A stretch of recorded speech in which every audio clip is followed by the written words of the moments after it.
Esprit Saint, viens en nos cœurs.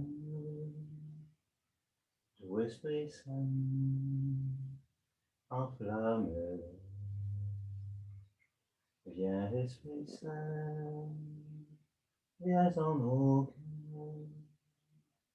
Doux Esprit Saint, enflamme.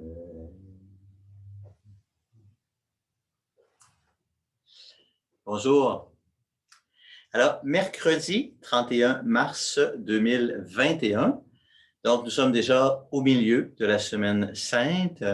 Donc, j'ai attendu un peu avant d'enregistrer pour vous ce message vidéo.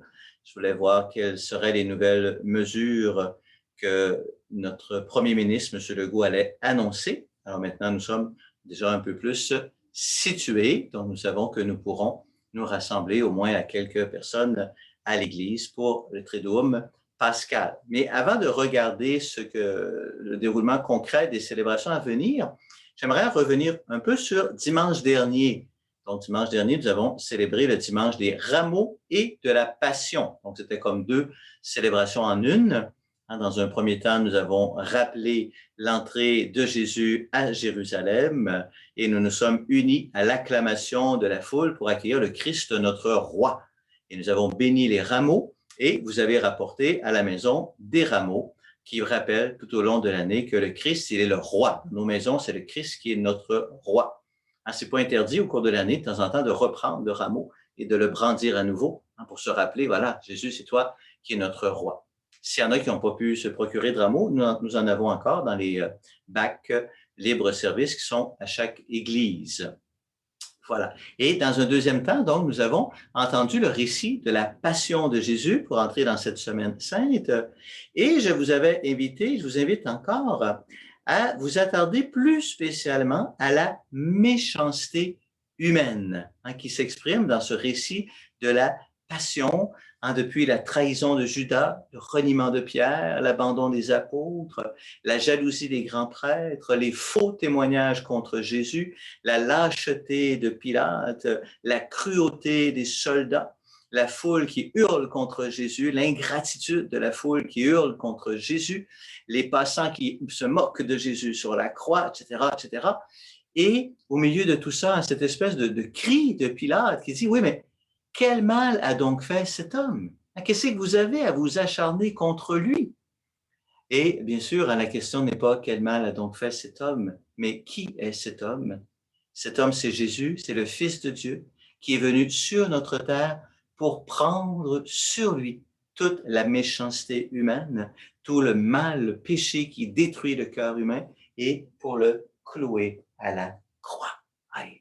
Alors toute cette méchanceté contre Jésus révèle une fois de plus l'identité de Jésus. Et je vous invite peut-être aujourd'hui encore, peut-être demain, à prendre un dernier moment pour vous arrêter et prendre conscience de la réalité du mal dans nos propres vies. Quelles sont les situations dans ma vie qui font jaillir de moi le mal, qui m'amènent à être jaloux, qui m'amènent à dire des médisances, à porter des jugements sur les autres, à m'impatienter, peut-être à me mettre en colère, à faire preuve même de violence dans mes paroles, à m'amène à la gourmandise, à l'injustice, bon, etc., etc. Vous voyez?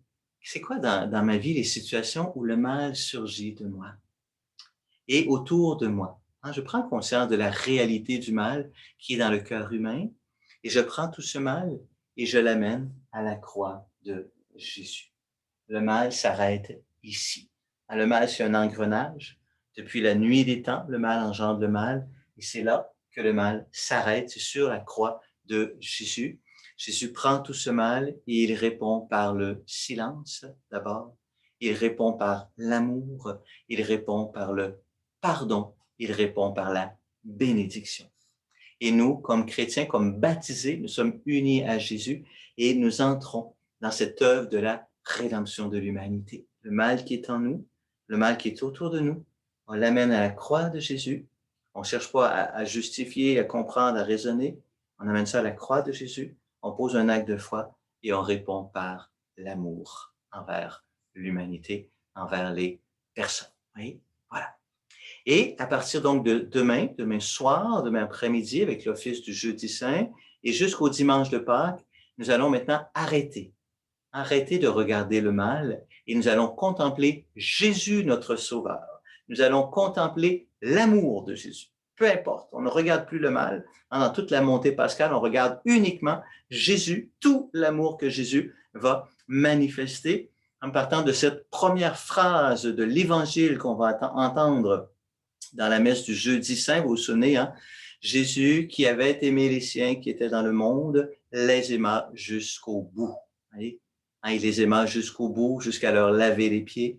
Il les aime jusqu'à leur donner son corps et son sang, jusqu'à instituer l'Eucharistie. Il les aime jusqu'à la croix, jusqu'à offrir le pardon et la vie sur la croix.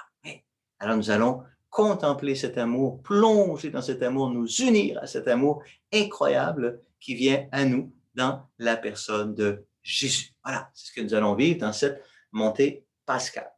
Alors concrètement, donc nous avons la possibilité d'accueillir un certain nombre de personnes dans nos églises. On ne peut pas accueillir évidemment 250 personnes parce que par le respect de la distanciation sociale ne permet pas d'accueillir 250 personnes.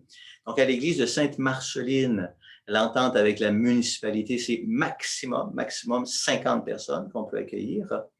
À Saint-Ambroise, à Sainte-Mélanie, un peu plus, mais dépendamment si une ou deux personnes viennent ensemble de la même maison ou trois peuvent partager un même banc. Autrement, c'est selon le nombre de bancs qui sont disponibles dans l'église. Alors, c'est un banc sur trois qui est disponible donc dans l'église. Alors, on peut accueillir quand même bon nombre de personnes. On ne pourrait pas accueillir tout le monde qui sont venus à la messe de Pâques il y a 2 ans, par exemple. Hein? Mais vraisemblablement, plusieurs ne viendront pas, vont préférer rester à la maison. Je vous comprends. Hein, c'est la consigne générale qui est envoyée. Hein, ne pas se déplacer inutilement. Donc, venir à la messe, ce n'est pas inutile, évidemment. Mais c'est un choix qu'on a à faire. Donc, si jamais, je vous l'ai dit depuis 1 an et je vous le redis encore, si jamais vous venez à l'église et vous arrivez que c'est plein, ben, ne soyez pas frustrés. Hein, on fait une belle prière devant l'église, on retourne à la maison et on continue notre prière à la maison. Et pour que vous puissiez être unis à nous à partir de la maison, donc nous allons diffuser via la page Facebook de la paroisse Sainte-Anne les célébrations du jeudi saint 4h30, vendredi saint à 3h et dimanche de Pâques à 11h. On ne diffusera pas finalement celle du samedi soir. J'avais annoncé qu'elle serait diffusée, mais pour des raisons techniques, ce ne sera pas possible. Donc, jeudi, vendredi et dimanche de Pâques. La page Facebook de la paroisse est une page publique. Donc, normalement, même si vous n'êtes pas abonné à Facebook, vous pouvez avoir accès à cette diffusion. Alors, c'est un moyen pour rester en communion avec notre communauté chrétienne. Au-delà de ce moyen, nous sommes invités, bien sûr, à continuer de vivre notre deuxième orientation pastorale, qui est l'Église au cœur de nos maisons. Donc, la Pâques, c'est une fête familiale. Alors, on ne pourra pas vivre des grands rassemblements familiales avec tous nos enfants, tous nos petits-enfants, mais on peut le vivre dans notre bulle familiale. Et je vous invite à le vivre à la maison. Déjà, l'année passée, si vous retrouvez ma capsule vidéo du mercredi saint, comme aujourd'hui, l'an passé, mercredi saint, c'était le 8 avril, je vous avais donné quelques suggestions pour vivre à la maison, des petits rituels de Pâques, du jeudi saint, du vendredi saint ou du dimanche de Pâques. Vous trouvez aussi cette capsule vidéo, vous allez la trouver sur le site Internet de la paroisse. Donc, vous allez sur le site Internet, catéchèse aux adultes, et puis il y a toute la liste des capsules vidéo, 8 avril, vous cliquez sur le lien qui va vous amener à la chaîne YouTube avec ce vidéo. Et vous allez trouver aussi sur le site Internet un prions en Église spécial, donc préparé par les éditions Novalis, et qui fait différentes suggestions de prières à la maison pour le Triduum pascal. Il y a de très belles choses, j'invite à consulter ce petit prions en Église spécial. Donc, prendre le temps. C'est sûr que vous allez vivre quelque chose à la maison pour Pâques, vous allez peut-être manger du chocolat, faire une course aux œufs de Pâques ou je ne sais pas quoi encore. Et je vous invite à y insérer un petit rituel de baptiser, un moment de prière, un petit texte biblique, quelque chose qui nous rappelle la dernière scène, la mort, la résurrection de Jésus. Voilà. Alors, donc on vit tout ça dans la foi. Toutes ces contraintes qui nous sont demandées, on ne les vit pas dans la frustration, dans l'amertume, évidemment, et surtout pas cette semaine. en contemplant tout ce que Jésus a souffert, ben c'est rien, ce qui nous est demandé. On vit ça comme Jésus, dans un esprit de foi, en se rappelant que Jésus a transformé toutes ces injustices, toutes ces souffrances en lieu de la rédemption de l'humanité. Alors nous aussi, on accueille tout ce qu'on vit dans un grand esprit de foi, on contemple Jésus et on retourne cela en occasion d'un amour plus grand, d'une confiance plus grande en Dieu, d'une louange plus grande, d'une plus grande solidarité et charité entre nous. Voilà. Alors moi, je vous accompagne, bien sûr, de ma bénédiction. Je vous bénis. Je bénis chacune de vos familles, spécialement ce temps de Pâques, au nom du Père et du Fils et du Saint-Esprit. Amen. Je vous souhaite une belle montée vers Pâques.